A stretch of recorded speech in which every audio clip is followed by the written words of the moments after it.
And so I moved back into my parents' house, and at night there was nothing to do. So pulled out this old carving set, took this super strap body, started carving faces and vines into it. And my local music store said, dude, you need to get this in front of somebody. This is really cool, and nobody's really doing anything like this. So called up Steve Hall, got Steve Vai's number, dialed up Steve Vai, and he answered the phone. And he said, I said, Steve? He said, who's calling? And I was like, this is Stephen McSwain. He goes, how'd you get this number? And I'm like, well, you gave it to me in M. Anyway, so and just kind of glazed over that whole thing of how and told him what I was doing and what I wanted to get done. And he said, well, yeah, send it out. So he gave me an address, and I shipped the body out. About a week later, he calls me back and says, this is incredible. I'm very pleased to have Stephen McSwain as my guest today on Life with Strings Attached. From carving wood as a child in North Carolina to creating guitars for legends like Steve Vai, Vernon Reid, Slash, Jerry Cantrell, and John Five, to name a few, Stephen McSwain's journey is a testament to the power of passion, artistry, and how having the moxie to show up with a guitar and make a new friend can change your life and business. With over 2 decades as a luthier, his design blends intricate artistry with timeless iconography, inspiring musicians and collectors worldwide. I've thoroughly enjoyed my conversation with Stephen McSwain, and I hope that you do as much as I did.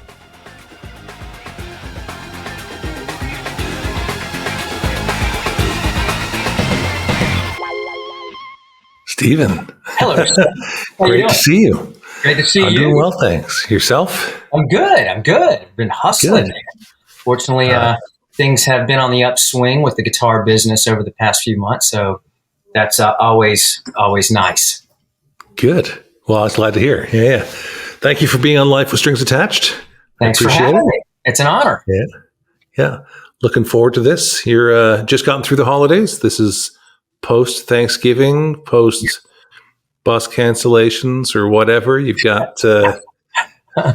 You saved the holidays, did you? Did you have I did. Yeah, I actually had to make as we discussed, a 5:30 a.m.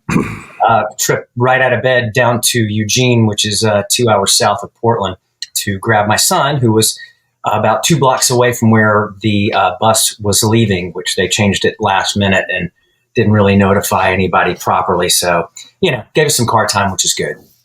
Right. Why do I have a nerdy whining voice in my head saying the word Eugene over and over again? Is there an 80s movie reference with the Eugene character that I'm thinking of? Probably. I mean, normally you would get the swirly or the the atomic wedgie or something like that when you hear Eugene. But fortunately, these days we've got a 12-0 football team down in Eugene, so it's a little more tough guy, I think, Now, if I'm remembering correctly, Eugene is where a lot of the hippies moved, sort of from San Francisco up to you. Is that not kind of Ashland? I think, if I remember correctly, Ashland, which is just over the California-Oregon border, is a very I don't want to say hippie-ish, but they have a lot, like big Shakespeare Fest and things like that. So I think they probably there and then upwards to Eugene. So, but Eugene is mainly known for University of Oregon. So, okay. So my very first road trip selling guitars, I went on this epic trip from Toronto up across Highway 90 and all the way down 10. And when I got to somewhere in Eugene, I went into a guitar shop, and after being there for 5 minutes, the guy goes, "Is this your first time here?" I said, "Yeah." "Well, then you get a kazoo." And he gave me a kazoo, a branded kazoo. He says, "Everyone gets a kazoo on their first visit." Like, cool. Thanks, man. I got to tell you, I played the shit out of that kazoo all the way home. You're driving, it just sticks in your mouth. You just... I had no idea you were an expert kazooist. I am not, but when you are driving that many hours alone by yourself, you'd be amazed at what you will find entertaining. Yeah. I also ran, oh my God, sorry for all of the memory. I love it. No, this is great. I also happened upon the annual Testicle Festival on that same trip in South Dakota or North Dakota. Do you know what I'm talking about? I have absolutely no idea. There's this huge biker festival somewhere up across Highway 90, I think in the Dakotas, where bikers get together and eat prairie oysters. Is this Sturgis? I think it is, but I didn't know anything about that. So I'm a foreigner traveling your country, and I moment after moment was finding new things I had never experienced before. And the kazoo, I drove from Walla Walla, Washington down to Portland through remarkable scenery, and I didn't know where I was. I was just going from one music shop to the other, and I found myself driving through this area, and there were large cliffs and a river and windsurfers, and driving for hours before I pulled over and got some gas. I said, this place is remarkable. Where the hell am I? He says, you're in the Great Columbia Gorge. I said, what's the Columbia Gorge? That is Hood River where you stopped. So it's pretty impressive there. Yes. Then Mount St. Helens. And I got to Portland, where you are. And there was an acoustic guitar shop. There was a high-end acoustic shop right downtown. And the shop was nice. But what I remember most is that they had a nice restaurant next door that made a farmer's plate with a sausage and a local wine and some mustard. And I remember everything by food.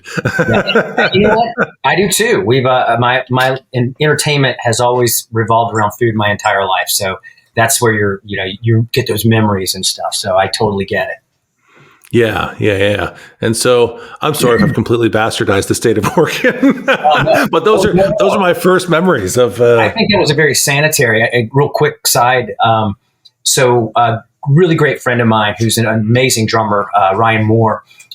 We had a AC/DC tribute for a while, and we've just been great friends. He has a thing that has been going on for 17 years called the Nowhere Band, and they do the Beatles' White Album, cover to cover. And I thought, we got to go see it this time. And I thought it was just going to be watching his amazing band play the White Album. Oh no, it was the Portland flying trapeze kind of thing. I can't remember. It's like a circus, but it was like trapeze. Did you say trapeze? It was a lot of aerial dancing and spinning of things and juggling of these light up. A guy doing lasso tricks and stuff, all while the Beatles' White Album was playing. So it was one of the most Portland things I have ever experienced. It just it's keeping Portland weird. So we took the kids who are now 19 and 18, and we had to split up because it was pretty crowded. And I got a text from Jude, our older one. He said, "I'm scarred for life." So we're doing our part as Portland parents. Portland parents. All right. Great. Now you've been in Portland a long time now, but you've kind of lived across your country, right? Like you're from South Carolina, spent a good amount of time in LA, and then am I right? Yeah. No, I grew up in North Carolina, went to college in South Carolina, back to North Carolina, and then to LA. And then in 2014, we moved here, which we are here just over 10 years, which is just insane to hear that come out of my mouth. But it's been amazing, and we love it. Just such a great city, despite what kind of reputation it gets in the news and stuff. We love it. It's just amazing. I mean, those are substantially different cultures. Huge, especially going from North Carolina to Los Angeles, and that was a huge culture shock, because you go from super conservative, very going to church on Sundays kind of community to, every kind of melting pot ingredient you could possibly imagine in Los Angeles. And I loved it. I ate it up. It was just amazing. So, and then as that kind of played its part and was super, super beneficial to my business. I was really able to grow my business substantially and kind of plant a flag as McSwain Guitars in Los Angeles. And that enabled me to be able to do it from anywhere at that point. And then we had an opportunity to move to Portland in 2014 and jumped on it. And Robin, my wife, who's amazing, was just like, hey, if we don't like it, we can always go somewhere else. And we have been here 10 years and love it. So it's been awesome. Your kids are they're effectively from Portland. Technically, yeah, they were third and fourth grade when we moved here. So I think their formative years were spent here. And I remember when we first pulled into Portland, I got here a few weeks earlier because we were looking for a place just to kind of rent for a while, which you came to one of those places. And that neighborhood, which is in Southeast Portland, I'm driving through and all these little kids are walking to school by themselves with a couple other friends riding their bikes. And I'm like, this is amazing. This is where my kids who are this age need to be, just kind of had that experience, because there was no way in hell we were going to let them, take off on their own down the street in, North Hollywood to try to go to school. We actually drove our kids to a school that was 12 miles away just because our home school was not that great where we lived. So it was just really refreshing. And to have them grow up in that environment, I think was really, really just a kind of an idyllic thing. So, yeah, great.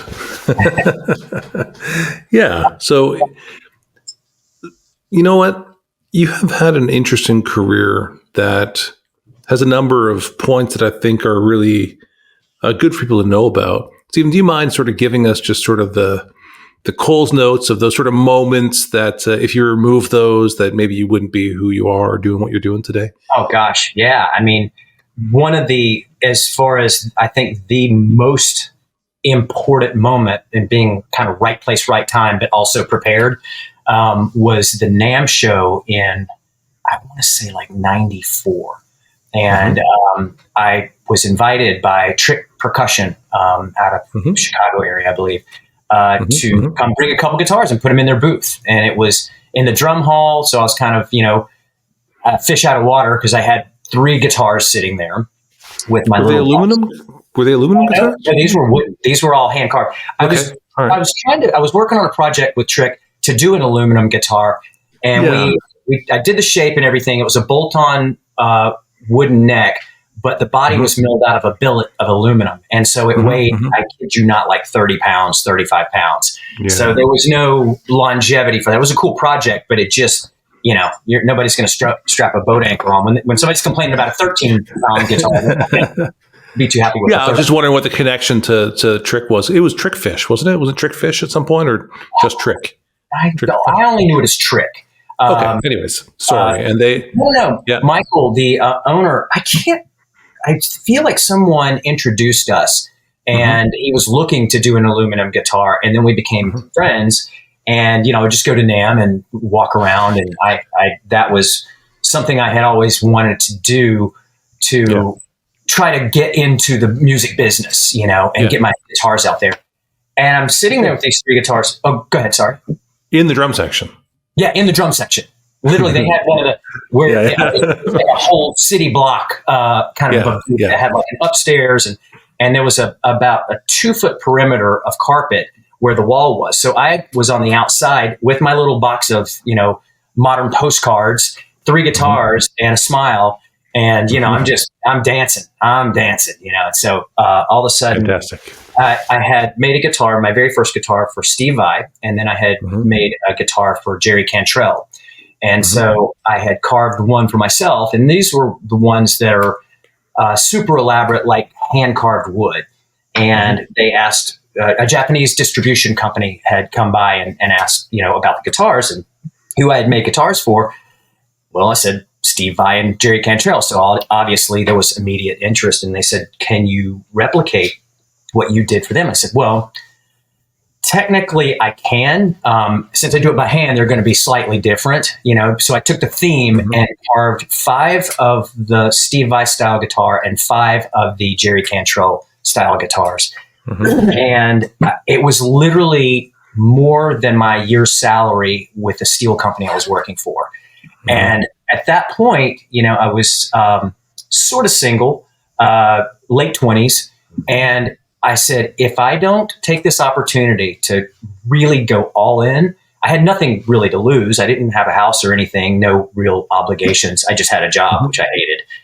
And I literally made the decision to quit and start pursuing the guitars full time. So that, back to my long-winded answer of your question, that was one of the biggest points in my life where, if had I not chosen to do that and kind of played the safe route, I think it would have still been a hobby. And I would have been doing it, on the side with whatever corporate or whatever job I had at the time. Mm-hmm. So I did that. The woman that I was seeing, we ended up breaking up. And this is the second moment that was life-changing for me. It's very significant. I decided at that moment, when we decided we were not going to see each other anymore, that I was going to pack up and move to Los Angeles. And so I was already, building the guitars. I'd already gotten the guitars out. Money was in the bank. I was playing music, continuing to build guitars. And a friend of mine, Johnny Edwards, who founded Coffin Case, we had become friends at a subsequent NAMM show after the Trick show. And I called him and I said, hey, I'm thinking about, moving out there and giving it a go. Do you know anybody who needs a roommate? He said, matter of fact, my roommate just moved out, so I have a place in North Hollywood or Burbank off of Hollywood Way, and you can set up shop in the garage. And I said, great. So informed my entire circle of friends and family that I'm moving to California, and everybody's like, what? And again, if I didn't take that opportunity, that door would close, and I may have never experienced life the way it is now. So that was a huge step. And, again, not much left to risk because it was just me. And, I could always go get another job and kind of carry on down that path. But that was the second huge moment for me. I already had, like I said, Steve Vai and Jerry Cantrell, Living Color, Vernon Reid had commissioned a guitar. And then I had just met Korn. They were recording their Follow the Leader album at a studio near mine and Johnny's apartment. And Johnny happened to work as a runner at this studio, which was NRG Studios in North Hollywood. So we reconnected, and Monkey and Head bought guitars. And it was just off to the races as soon as I got to Los Angeles, which was just incredibly cool. So I'm super thankful for all those little twists and turns that I decided to take, in the kindness of other people to kind of take me under their wing and give me a place to land. Amazing. Yeah. It feels sequentially a bit like a Tarantino movie.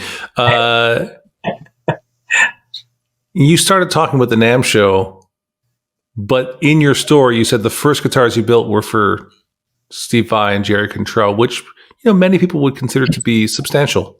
Right. You chose to skip those and go on to the NAMM show.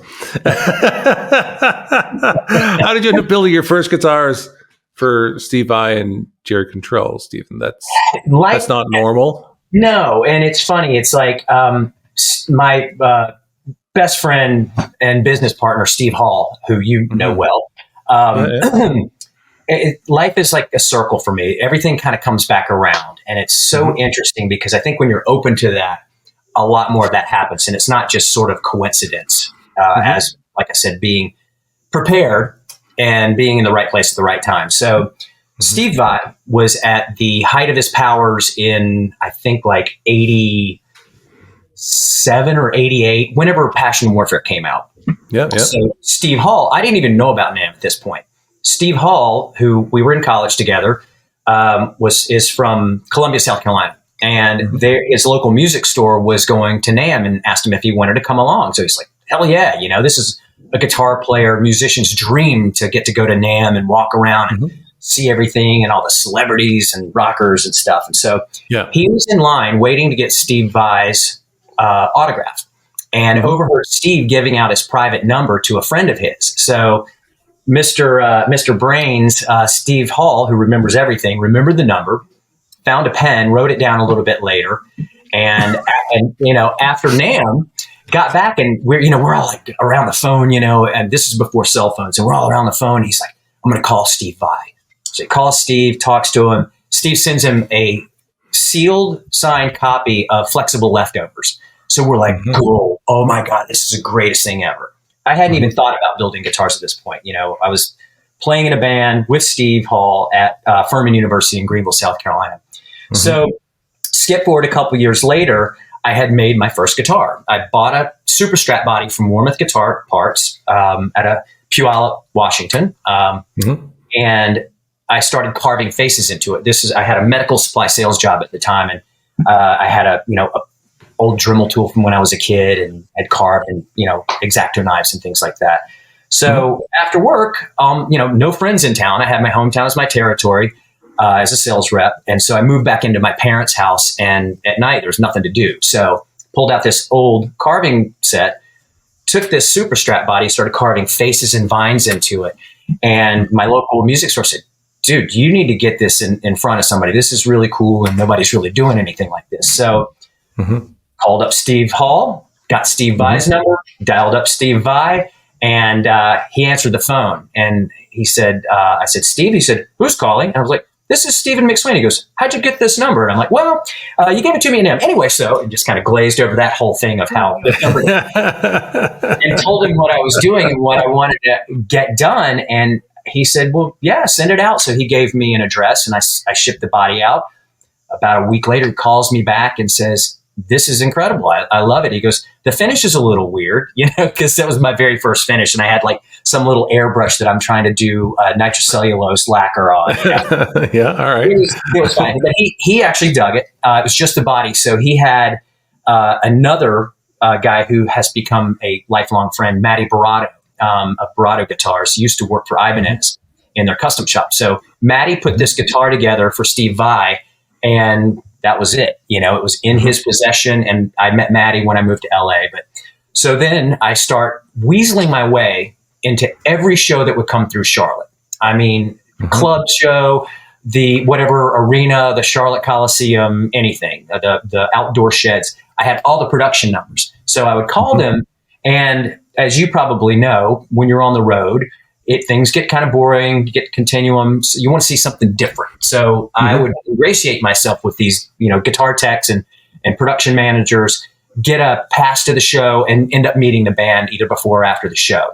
So I did this with Alice in Chains. They were playing. They had just recorded Dirt, Dirt, I believe. And so I went down to the show, completely sold out. There were buses in the parking lot of the club. So I go up and knock on one. Mark Lanigan answers the door from Screaming Trees, rest his soul. And he asked, he's like, are you coming to the show? And I said, no, I don't have tickets. It's sold out. He goes, oh, I'll put you down. So he put me on the list. So I go home, get the guitars, come down, wanted to show Alice in Chains. Well, Jerry Cantrell had cut his hand opening a Gatorade bottle. It shattered. And so he was at the hospital getting stitches. And so hanging out with Mike Starr, the departed bass player who passed away, unfortunately, years ago, and Lane Staley. And so Lane and I walk into the show together and watch Screaming Trees. It's just so surreal because he was just the coolest guy. And, we had some pretty interesting conversation going on. And so after the show, Jerry was there, met Jerry, and Mike Starr asked to buy the unfinished guitar that I had a bolt-on Warmoth neck, and I had carved this body out of just a huge solid block of mahogany. I had transitioned into, instead of buying the guitar bodies, into literally jigsawing them out. And this is before I had all the proper woodworking tools. And so he paid me $200 for that guitar with no pickups, no nothing, just the neck. So then Jerry commissioned one, and I said, well, this one, I'm going to be doing a lot more. I'm going to make the neck and everything. So he wrote me a check for $500. And so I had already doubled my price for a guitar within 30 minutes, So, but the reason that they believed in that was they had asked who I'd built guitars for. And I dropped Steve Vai's name, and they're like, oh, instant legitimization. So obviously that was kind of a catalyst to sort of parlay into other meetings with other bands where Steve Vai, then Alice in Chains, and then same thing with Living Color. And Vernon was just Vernon, who is still a very, very good friend to this day. It's just the sweetest human being and just so genuinely interested in life, and it's just cool. We've had great conversations over the years, but he got one, and then it just kind of snowballed from there. And I had all the production numbers and would go to all the shows and Aerosmith and Lenny Kravitz and just on and on. Blues Traveler, they bought a few things. And so I think my sort of not stubbornness, but just cluelessness of not taking no for an answer or being like, and Stephen Hall actually mentioned this a couple of weeks ago. We were hanging out And he said, you know what's always been so funny about you is like somebody will say no, and you will take that as like, well, they didn't say absolutely no. That there's still a possibility of a yes. And so you take it away from that. So I've just always been kind of an optimist and just had that sort of glass half full sort of outlook on life. And I think it's served me well, where I don't really self-doubt. It's just kind of dummy charge your head. I'm the same way. I've said for years, I don't really hear no. I hear not that way. Exactly. Said no to that particular proposition, but what is it about that you said no to? It wasn't the whole thing? Maybe it was a part of it you said no to. Is it a bad day? Is it the whole concept? Do you just hate me? What is it? And is it insurmountable? Can we remove that roadblock to yes, basically? Yeah. I mean, that's you and I are very similar in that respect, because that's the way I've always been with most things, and so. Yeah. It's amazing to me how many people hear no and they just stop altogether. They just shut down. I'm like, it's a touchy thing to talk about, because of course there are things and times when someone says no where that should really just be it. So, but when we're talking about business, and you're trying to align your interests, you're trying to align the needs of who they are, what you have to offer. Maybe this isn't the thing that met your needs, but do you have some need that maybe there's something else I do that does meet it, right?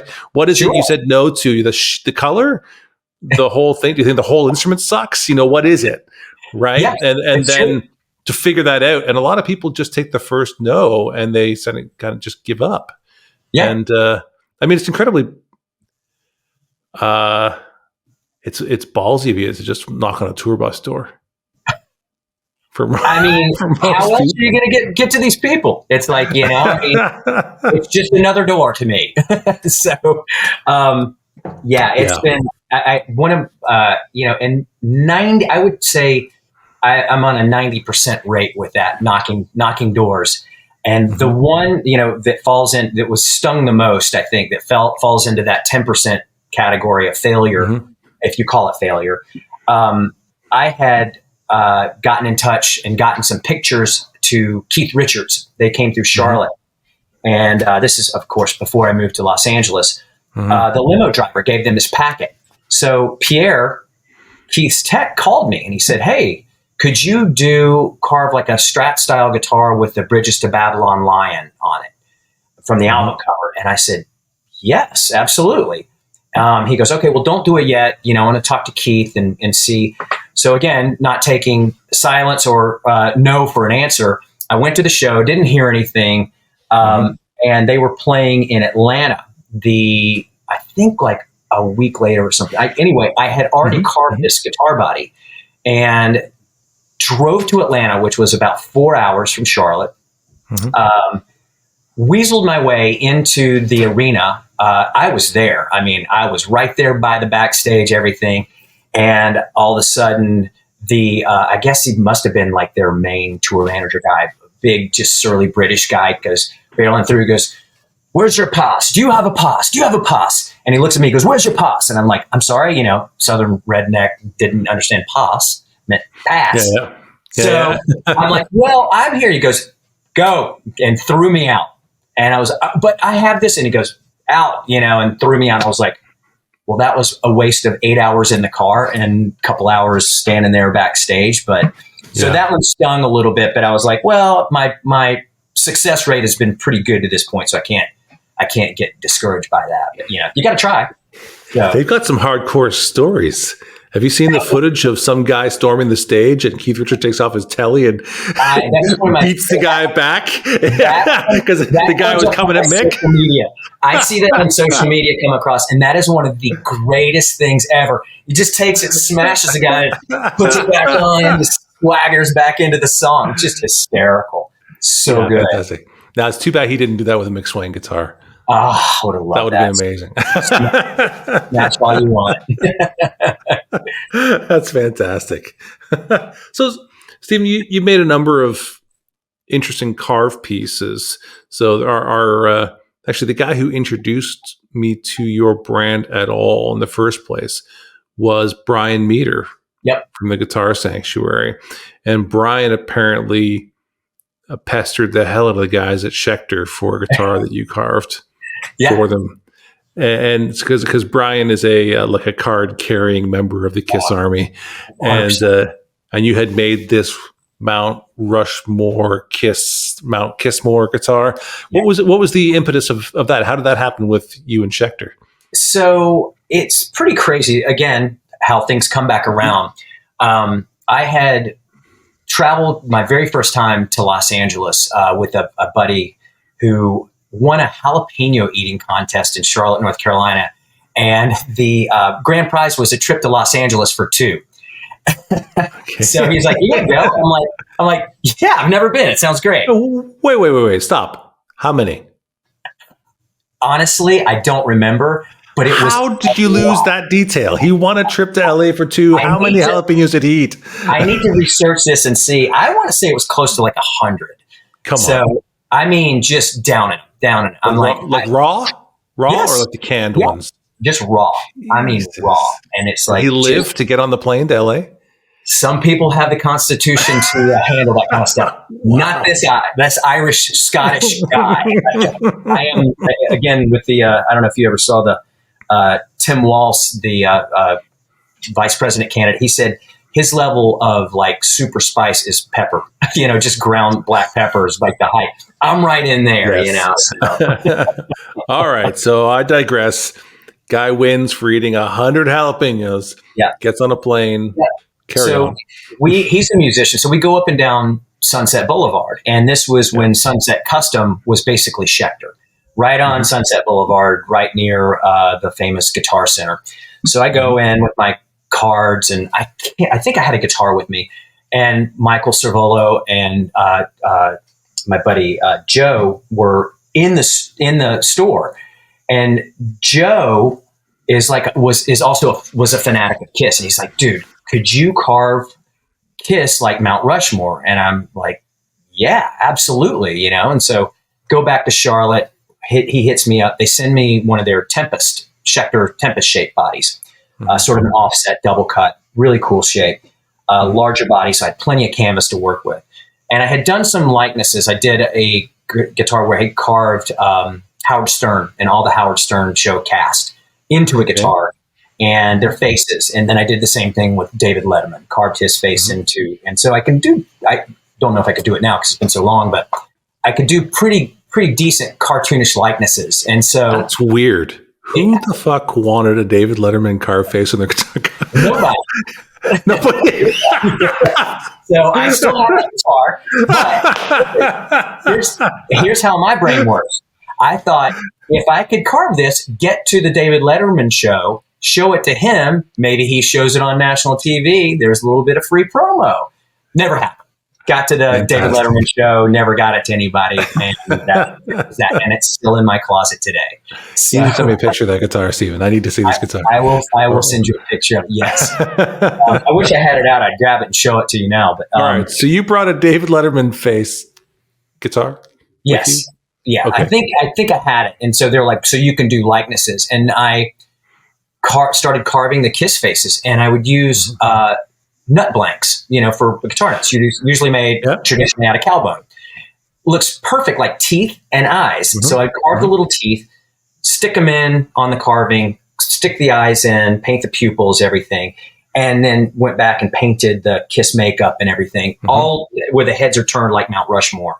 And it just turned out super cool. Chris Compton, I believe, famous painter that has painted tons and tons of guitars, did a lot of work for Schecter and ESP. I think he painted kind of the rocks and the clouds and things to really kind of dial it in a little better than I could. So, but the carving and the painting, it turned out killer. So Schecter had that forever. I think they displayed it at NAMM one year. Gene Simmons walks by and is like, "I wouldn't do that if I were you." So, so it's like, no, it's not for sale. It's just kind of an homage to Kiss. So somewhere along the line, Brian had bugged Michael Cervolo to death about getting this guitar. And so he just finally got it. at some point. And so, just crazy, just came around. So yeah, Brian's a great guy. And I love that story that he's such a fanatic that he finally chased that guitar down and got it. Yes. He's a convincing sales guy. He does a good job. Yeah. He does a good job. He didn't know for an answer. Yeah, that's right. He didn't take no for an answer. Yeah. It's that persistence is a real key for sales and For sure. entrepreneurship, for sure. So that's fantastic. So listen, there's an important part of your story, I think, that maybe we'll get into it later on. I don't know. Stephen Hall. I met you guys kind of together, right? And he's your business partner, but you guys went to university together? Yes. Right? Yep. Yeah. And Steve's an interesting guy. Steve has had a interesting career on his own out in Seattle. Right. And here, you know what? It's your company. Tell me whatever you want to say about your business partner, as opposed to me painting my version of it. I have a very specific skill set, and business acumen is not one of them from a traditional standpoint. And I own that. I feel like I have very strong creative ideas and kind of what to do and how to. My brain is a problem solving thing, and it's where if I can't figure out how to do something, my subconscious will sit on it, and then I'll be like, aha, that's exactly how I'm going to do it. My entire life has been like that. As far as like running a business from a traditional standpoint, not my strong suit. You know, money comes in, you pay some stuff, and it goes back out. That's about as detailed as I get. So as I was, after college, before social media, was living in LA, Stephen Hall would come down to Los Angeles periodically, and we reconnected. He had moved to Seattle to take a position with Vulcan Capital, which was Paul Allen's venture capital firm. And that just happened on a whim for Steve too. And so he had been with them, I want to say about 10 years at that point, and was, investing in all different kinds of technology and, just fascinating stuff with Paul's firm.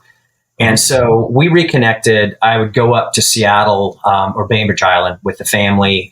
His kids are roughly the same age as my kids. So we'd have just a great time hanging out, And so at some point, Stephen would come down, go to shows with me. And I remember we went to see Slash, or I drove up to Seattle to see Slash and of course, took Stephen with me. I'm like, listen, I can't do this by myself. I said, I don't know what it would take to have you come on as my business partner. We're best friends. We love hanging out.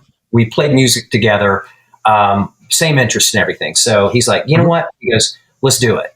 So he came on and kind of helped me sort of structure the business in a way which made sense as opposed to, nickel and diming it. And it really kind of took that sort of thing off my plate where I could really focus on just being creative. And, granted, it's been up and down, and we looked at the idea of manufacturing overseas and bringing in container loads of things. But at that point, then I don't get to do what I love to do, which is actually create guitars. I'm basically managing widgets, and I don't take anything away from anybody who does, overseas. I mean, that's how you build a big company in the guitar business. But keeping your margin or your price of your guitar where it's high enough to where you don't have to sell 100 guitars to equal what one guitar would sell for, when you're getting that joy and the freedom, honestly, out of not having a big machine like that. And that was one of the things that Stephen helped me navigate and decide that, that was one of the greatest things about when I was doing this solely, no bartending or anything, which I did in LA to supplement the guitar business. I was strictly doing it 100% on my own here in Portland. And that was one of the things where the freedom to turn the lights off and go hang out with your kids and your wife, or go on a vacation, or take off for the coast for a couple of days is invaluable. If you have a company where people are depending on you, a lot of times you can't have that freedom to just shut the door. And you don't have them. I never have had really employees. I've subcontracted work out, and I've never had like a a big machine like that to worry about. So in hindsight, it's absolutely some of the best advice I ever got. And Stephen was, responsible for that. So we've just been kind of charging ahead, and, he comes to NAMM with me, and we just do all kinds of fun things, business related and music related and family related. So he's like a brother to me, just an absolutely fantastic human being. Yeah. Yeah. He's been great. As I said, I really think of you guys kind of together because I've mostly hung out with you at an NAMM show. Yeah, that's true. And generally speaking, you're both there. Yeah, that's it. The Steves. Right? The Steves. Yeah. And he's an important part of the equation for me. Cedar Creek Custom Case Shop is your premier fretted instrument custom case maker, and we invite you to create a musical instrument case unlike any other, one that's unique to you. Every Cedar Creek custom case is hand-built by highly skilled craftspeople using only select woods, Prominence Forge hardware, and premium instrument-friendly materials. At Cedar Creek Custom Case Shop, we are dedicated to helping you design the case of your dreams. Find out more at cedarcreekcases.com. So, you skim past another little point there, which other people will be wondering about. And I got to tell you, we don't talk a lot about artists on these shows. I feel like we're doing a lot of that here, but that's all right, because you have an interesting history with that. You made a pretty unusual piece for Slash, I believe, that he gave as a gift, if I remember correctly. Can you, or let me not set that up. So you made an unusual piece that was made for Slash's home from whatever call. Can you? What is it? So help me out here. Start talking. All right. So again, NRG Studios. I'm good at talking, as you can tell. Yeah. So NRG Studios, Velvet Revolver was recording their debut album, which hanging out, I take one of my metal top guitars with the airplane gauges and things down to the studio. Slash walks through, and I'm like, "Hey, man, here, I just wanted to show you this." And he's like, "That's really cool." And super sweet guy, very soft spoken, but just wasn't his thing. And so I, all right, cool. And that's another thing that I've been pretty good about, is not necessarily not taking no as an answer, but not to push to where it's obnoxious and it becomes uncomfortable. It's like, okay, cool. This may come around again. You just don't know, but you always want to leave a lasting good impression. Yes. So I was like, okay, cool. Here's my card, whatever. A couple years go by. I'm bartending at a Hollywood steakhouse, and a guy walks in who is Scottish accent, very Scottish heavy accent. And he walks in and he's pissed off. He just got in from New York and he wants to sit down. And I'm like, well, I don't really control the restaurant, but you're welcome to sit at my bar. Sits down. We strike up a conversation and just end up becoming like great friends. Mark Mann is his name. He lives in New York and absolutely phenomenal photographer. He actually shot the Esquire 80 for 80 series of a baby all the way up to an 80-year-old, which was dignitaries, world leaders, presidents, famous celebrities. I mean, just cool stuff like that. He shot every major celebrity known to man. Well, he was in town shooting Slash for Maxim magazine.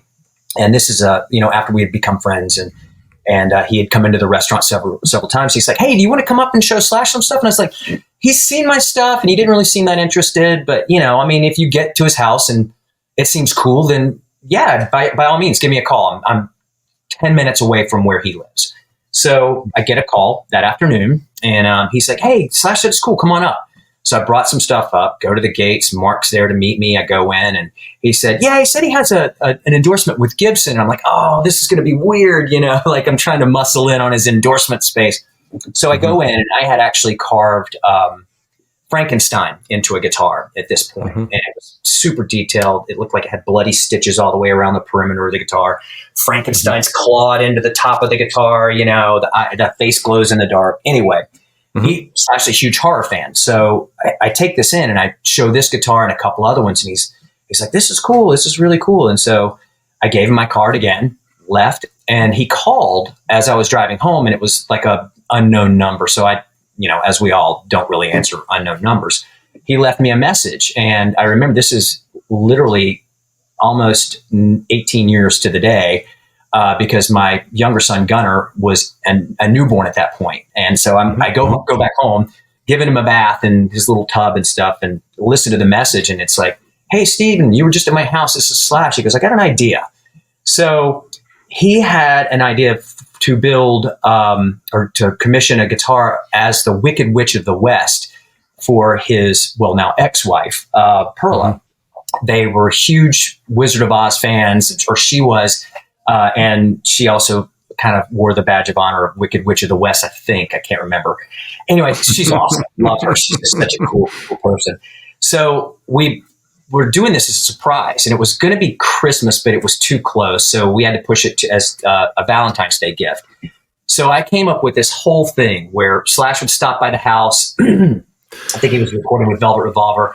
He would come by my house in the Valley and just kind of look at the progress and sit down. And funniest thing, like the kids were little at that point. This is, where they were enough to get around the house. So Slash mm-hmm. comes in, sits down at my computer, and this is back when he was smoking. And all of a sudden, he just lights up.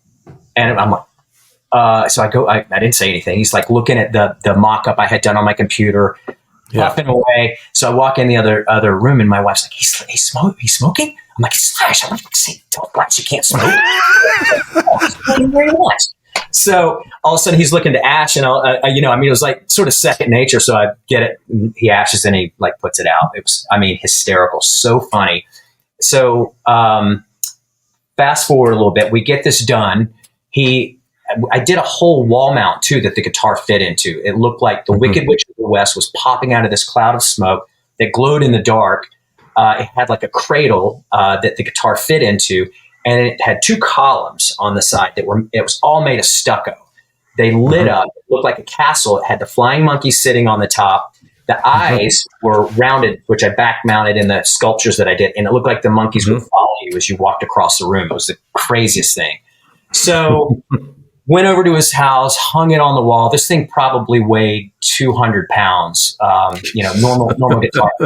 And this thing is, I kid you not, probably 15 feet up on the wall. So I literally had to engineer some sort of like steel channel that fit down in, and it kind of locked in like this, and bolted a 2x4 behind it. So in case of an earthquake, it wouldn't pop off and kill somebody. So that was a fun thing to do. And then I don't know where that guitar is. I think when he and his wife separated, I think it got auctioned off at either Butterfield's or one of the auction houses. They were selling a bunch of stuff. So I have no idea what that is now, but that led into my Ralph Steadman, Fear and Loathing in Las Vegas guitars, which Slash saw that one. He's like, dude, that's my favorite book. He goes, I really want to get one. And it was the very first one. I had worked out a deal with Ralph Steadman, who illustrated all of Hunter S. Thompson's writings and did all of the artwork for Fear and Loathing in Las Vegas. So I got 7 prints, 6 or 7 prints, I think.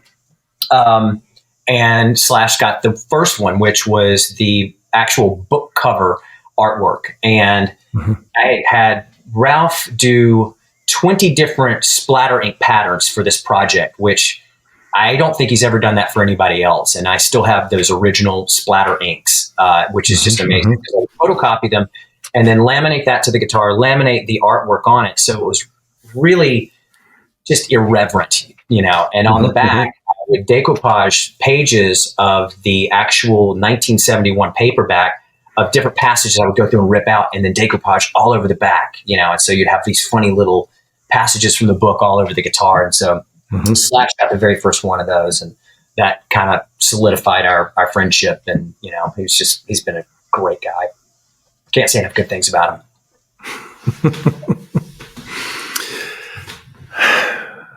I think you're the first guitar maker to say decoupage on our podcast. I wear it proudly.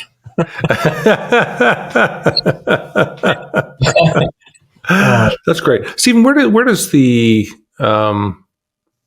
history come from with the art part for you? Did you?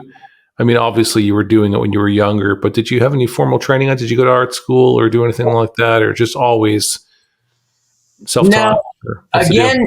Again, with the not necessarily not taking no for an answer, but like, why can't I do this? Nobody's telling me I can't do this. And so my mother has always been very artistic with paint, sculpt. So she doesn't quite so much anymore in her older years, but my father was very musical. And so I got the best of both worlds of that. They always would encourage me to do drawing or painting. And I mean, it's so funny. I have, my wife gave me some framed pictures from when I was a kid. I don't know why I was infatuated with like semi trucks, like the Kenworths and Freightliners and things like that. So I would draw them, and I would go back, and the cab was just a little too high, so I would erase it. And you can see these eraser marks, on the framed picture that they gave me for Father's Day. Yes. So I was like very specific about proportion and detail and things like that. So didn't do anything all through college, just played music. Never picked that stuff up out past probably junior high. And when I got to college, I was in a fraternity, and you carve like something or give a gift to your big brother in the fraternity. So I actually made this symbol. It was a Sigma Nu, and it's like a snake with this star and things. And I carved it, and I said, I miss the feeling of this type of creation. Like there's something really satisfying about diving in and getting carving tools and taking just a block of plain wood or whatever and turning it into something. So that really resonated with me when I got back home and was able to pull out my Dremel tools and needed another guitar. And that was the Steve Vai guitar. So I had, instead of buying the guitars, I started buying wood, jigsaws, and then would buy a router and then figure out how to do this stuff. And a really great company, Stuart McDonald, they made the bar of entry very low with the templates that they provide, the guidebooks, things like that. It makes it very, very accessible to do. You have to know what you're doing, or you'll lose a finger or ruin a expensive template or a piece of wood or whatever. But I bought a bunch of stuff from them, and that really helped me kind of see the mechanics behind building guitars and then combining the artwork into that. So you have to have, obviously, as you know, and I'm sure many of your viewers know, there is very specific things about guitars that make them work, and they have to be dead on, or it's just a cool piece of unplayable art. And I always wanted to make something functional that was art. And so I didn't want to go too far beyond the confines of a normal shaped guitar, because you want it to be comfortable for people to play. And so I always stuck to traditional guitar shape kind of thing, or ideology. But within the confines of that, go nuts. There's no wrong answer, So that's how I really started getting into combining the artwork of what I did as a kid and sort of right after college, and just jumped in. And I didn't really have any knock on, or not to say failures, but there was nothing that was ever just, it went in the trash or the fire. I was able to take the quote unquote mistakes that I would make and turn them into something else. It was just take a different path. So that's the way I've always approached it, is like, if something does kind of go a little sideways, you find a different way to take that into another idea, or change the design slightly. So I again, the way my problem solving brain works, that's how I've kind of evolved. Yeah. Great. So you're still actively performing. Oh yeah. Yeah. I it's one of those things that's so rewarding. Again, it's that instant gratification, that catharsis that happens when you're playing a show and people are digging what you're doing, And I don't do original music anymore. It just is not something that I'm necessarily interested in doing. Just because, especially with Portland is a huge tribute band town. And there's avenues where you can actually make some really good money doing it. So it's not just you're doing it just for the fun of it. You're actually making some money doing it as well. So I kind of ingratiated myself to the music community here when I first moved here, and became friends with Kelly Lemieux, who is the bass player for Buck Cherry, lives pretty close to me. So I had seen something where he had gone through cancer and was doing chemo, and had posted something on Facebook. And so I messaged him. I'm like, hey man, can I bring you groceries or something? Sounds like you're dealing with a lot of stuff. And he's like, he's really loud and it's funny. He's like, hell no, let's go get coffee. So we go get coffee, and there's Loud Kelly in the coffee shop. And I'm like, okay, here we go. But we just became fast friends. And he had seen a video of me singing some Bon Scott at one of the NAMM jams. And so he's like, dude, let's put together an AC/DC Bon Scott era tribute band, which we did, which was unfortunately short-lived. COVID kind of killed it because Kelly's been on the road a lot. Doug Rappaport, who plays with Edgar Winter Group, was in it. Again, my friend Ryan Moore, who we went to see the Beatles' White Album, he was the drummer. And then our buddy Tommy Pearson was the other guitar player. He's a fantastic musician and just a great human being. So that was super fun, but that didn't last. So then Kelly and I formed another band, which was a 70s, 80s kind of metal tribute band called Trans Am Summer.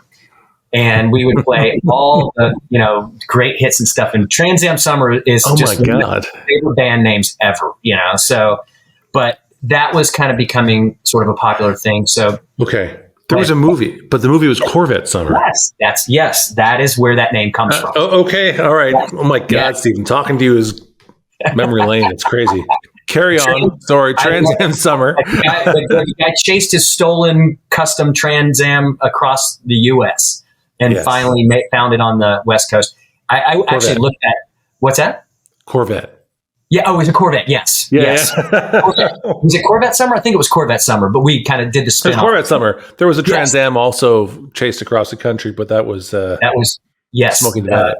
Smoking the Bandit. When I was a kid. But yeah, so that, again, COVID killed that band. And then coming out of COVID, Kelly and our buddy Kevin Hahn, who is also the singer in the Journey tribute band called Stone in Love here, fantastic singer and amazing guitar player.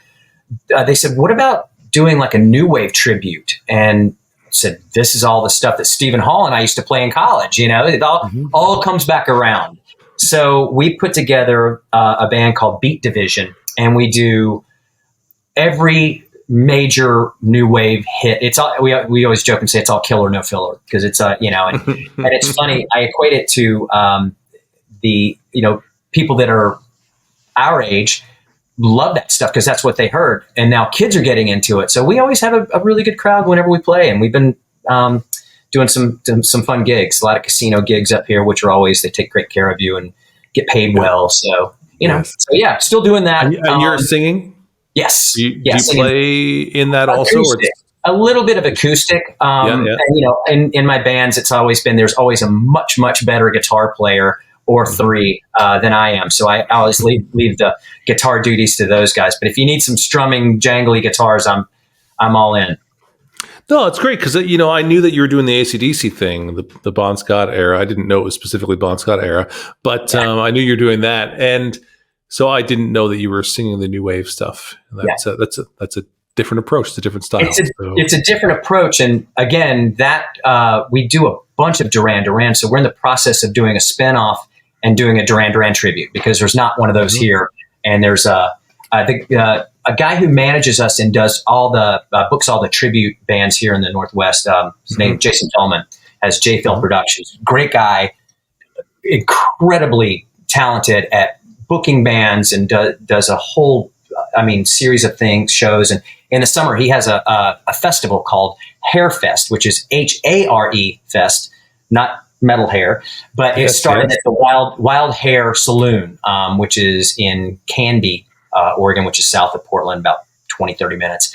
So he has this fairground in middle of July.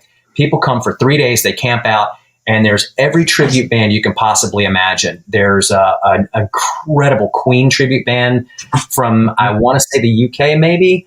There's other AC/DC tribute band, the Journey tribute band. So hopefully we'll start doing some Duran Duran stuff like that because it's just so fun. And I always joke, I get to color my vocals to sound like whatever singer it is, and we jokingly call it sacting. So you're singing and acting. It's just ridiculous. I get to ham it up and have fun, and it's a blast. It's happy music, so how could you not have fun, Yeah. Oh, that's great. Maybe we, if you know this, last year or the year before, Dingwall released a John Taylor Rio anniversary signature bass. Yeah, and I've had few guys play that, and they're fantastic. Oh, it's unbelievable. Hook your guy up with Sheldon when he's at the when you're at NAMM next year. He's already hit me up. So Don, Don, our bass player, Don Schwartz, is a phenomenal bass player, and he's like, "You think you could get me one of those ding walls?" And I was like, "I'll talk to Sheldon, see what we can do." But I've become good friends with Bernie Guerrera, John Taylor's guitar, our bass tech, who's been with him for, probably 14 years now. And Bernie's just such a great dude, and he got us fixed up with some tickets when Duran Duran was here about a year ago. And, came by the house, I showed him the shop, and, he bought a couple of my skull rings and things. And so, he's just been a great guy, great friend. So I told him we were going to be doing the Duran Duran tribute. Hopefully we don't get cease and desisted, so we'll see. That's great. There's a few guys I know who are doing tribute bands, actually not anymore, but, do you know Nick Huber, German guitar maker? Totally. Nick was in a Foo Fighters tribute band called the Fight Footers for years. Oh, no kidding. Oh, that's awesome. I had no idea. Yeah. And again, he reports the same thing in Europe, that the tribute bands actually get paid well. It's crazy. Good gigs. Crazy. Yeah. So I was like, why sweat it out with trying to get 3 people in to see your original band when, you can have fun, and it's the hard work's already done. Songs are there. Yeah. So, oh man, that's great. Really happy with that. Stephen, is there something that when you were thinking about our conversation today that if I were a great interviewer, I would know to ask you? Well, you are a great interviewer, so don't sell yourself short. One of the things that I will say, why decide to go into the guitar business, and I've always been just enamored by guitars from the time I was a kid and heard Kiss and just like, what is this thing? Would borrow guitars, plug it into my brother's hi-fi stereo and blow his speakers, because it would distort, and I dreamt of owning an all black on black Strat. That never happened. And then, I just dreamt of these super expensive, out of my price range guitars that I wanted. I wanted a Desert Crackle finished Jackson like Steve Vai had. Never got that. And then finally bought a used 1985 Gibson Les Paul, completely departure from the Desert Crackle pointy metal guitars that I wanted. But knowing that it was a classic shape, that kind of opened my eyes to what a guitar does. And it's like, this is not rocket science. And that's where I knew at that point that that's why I wanted to do it, because I had this feeling around this thing, and I know that I can do this, I don't know.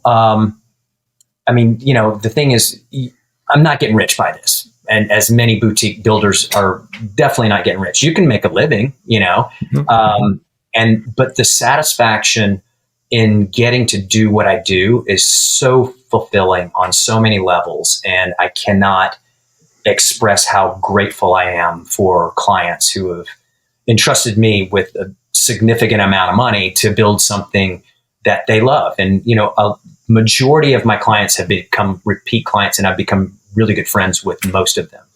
And so that's why I do it. I think overall it's not chasing the dollar. It's just the connection with somebody else that they entrust this idea with you, and work hand in hand with them and figure out exactly what it is that they want. And then there's another client who says, go for it, surprise me, which is a little daunting because you don't know if that's going to surprise them. But fortunately, I've never had anything that was like, no, this is not what I'm looking for, So I'm super grateful for that. And that's the reason that I do this, is because of the fulfillment that I get from so many different variables of life, getting to be creative and actually make a living doing that.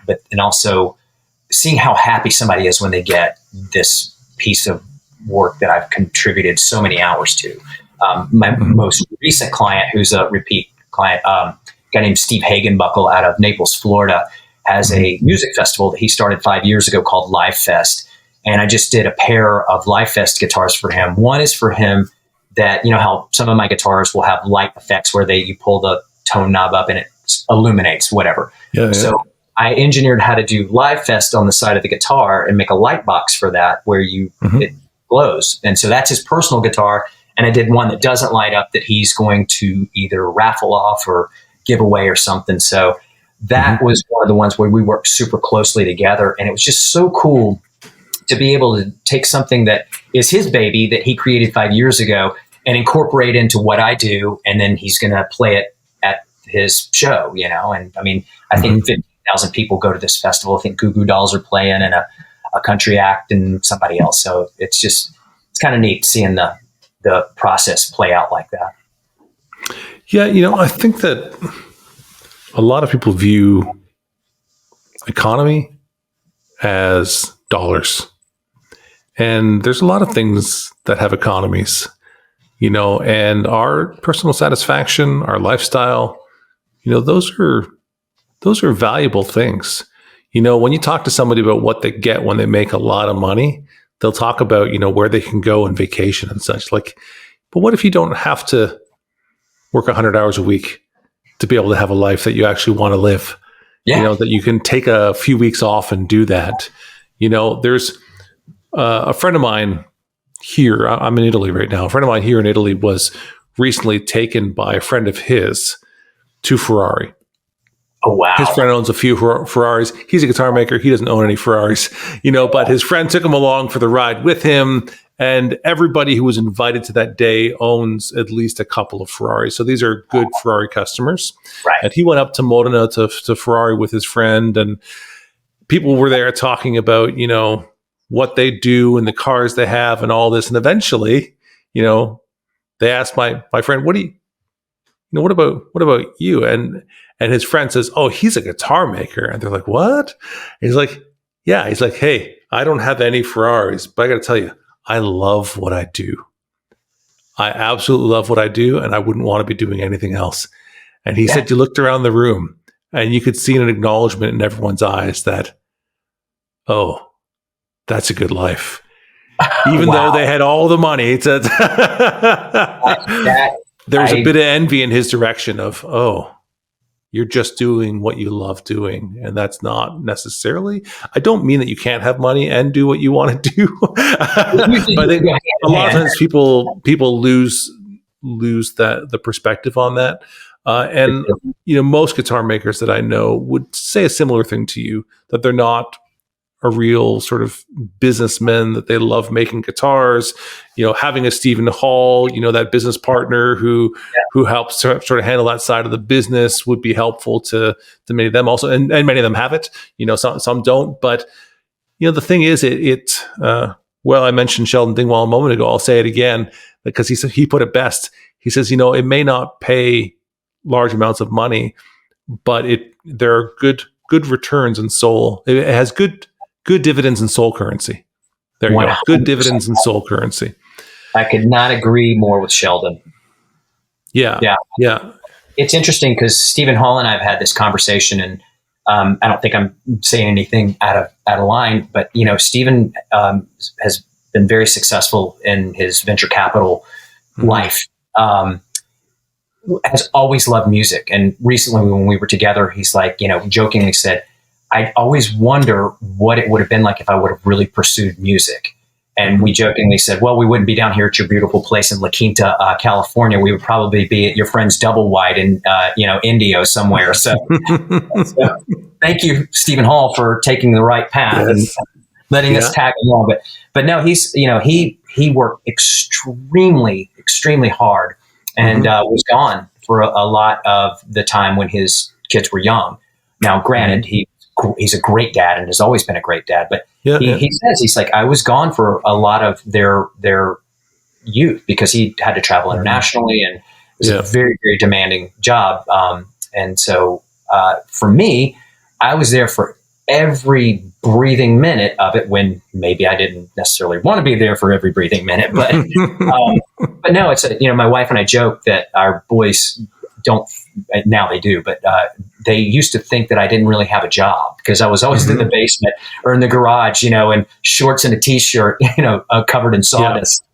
Old man McSwain down tinkering in the basement, but I'll never forget at one point, Jude, who is our successful academic in the family, definitely not from my side of the gene pool, he's always, when he was a kid, he would, like 6 years old, carry a briefcase and want to wear like a blazer and a tie. And, we'd fly somewhere and he would ask the flight attendant for a newspaper and a club soda with a lime. They're like, probably couldn't even the Wall Street Journal, because that's what a successful business guy does. He came downstairs and I had like about 6 guitars in various stages of completion. He's like, Dad, he goes, how much you selling those for? And I told him, he goes, so I walk away, and comes back the next day, he goes, hey, I think I want to build a guitar. And I knew exactly where he was coming from. And sell it, so it was hysterical. It's like, I know exactly what you're doing, kid. But that's fun. I'll get, and still do some occasionally. I would get the kids in the shop with me and help with some different things.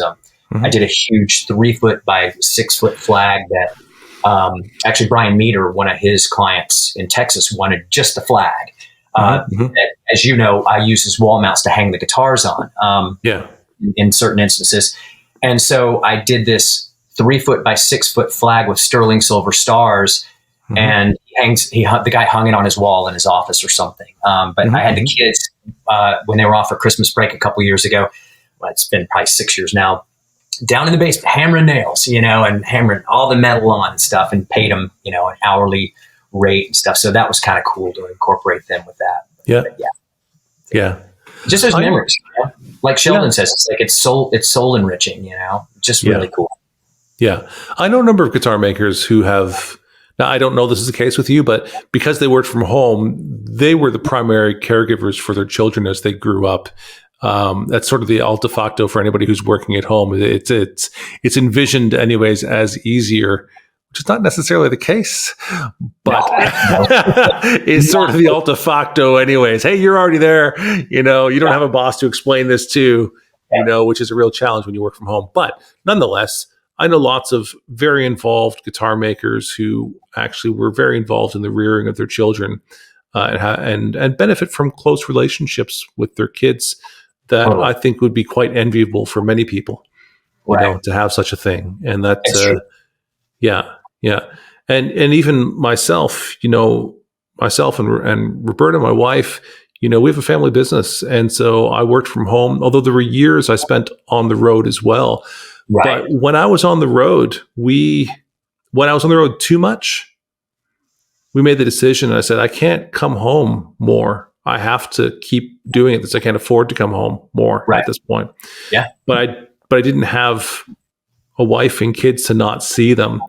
So we found another way. And we bought a motorhome, and I pulled them out of school, and we took the road, and my kids learned, my wife taught them I can't tell you how many lessons they've had in parking lots of guitar stores and drum shops, because I was in both, and they've been all over the world, and they didn't realize it at the time. They've been backstage at the Grand Ole Opry, and they've sat at dinners with important people, and often we have no idea, who they are. We're talking for like 2 hours over a dinner at an event, and these people are just talking to my kids, and people keep on coming up and asking these people for their autographs. Yeah. And eventually we're like, this is awkward because we have no idea who we're talking to, but everyone else in the room seems to know who we're talking to. That's so funny. I love it. Now, that's amazing. Yeah, it's just normal. Yeah, that's amazing. I similar. It's so funny because I think when I became friends with Slash years ago, well, your kids probably had their first cigarettes with him, didn't they? Exactly. Well, yeah, exactly. So my friend Mark Mann actually came and did a photo shoot of Slash in my garage. And so the kids are yelling out the window, and like, but it's funny. I'll never forget this. There was an LA Zoo commercial on TV with Betty White and Slash talking about the snake exhibit or something. Okay. And I hear from the other room, the kids are having a snack or something in their high chair. And he's like, Daddy, your friend's on TV, not realizing that it was, one of the most well-known guitar players on the face of the planet. Yeah. Yeah. And so it's just kind of funny. Same sort of situation. Just sort of thought of it as my buddy who would, occasionally stop by the house and like, you have no idea. Yeah. So, Yeah. That's the industry kids, they grow up, it's just normal for them. Yeah, exactly. Which is, it's cool. It's actually really cool, so. Yeah. Yeah. Well, that's wonderful.